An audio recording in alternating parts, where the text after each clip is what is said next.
Gonzalez cerca infiltrando a cercare Serio, invece trova Pucci che allontana. Poi ancora Gonzalez.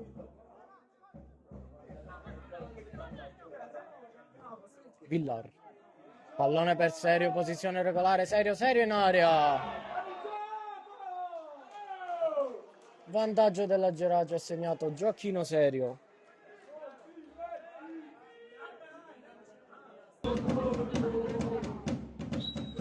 Va Serio alla battuta, chiude di testa Giarrana, poi la conclusione di Villar.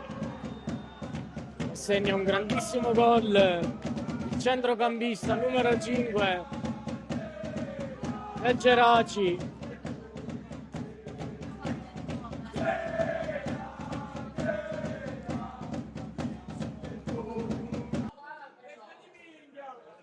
Indecisione tra l'arbitro e il suo assistente se sia fuori gioco, fallo laterale. Alla fine hanno optato per la seconda opzione.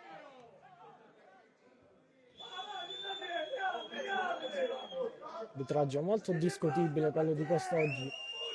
Quando pallone in mezzo arriva la terza rete della Geraci con Gioacchino Serio che firma la personale doppietta.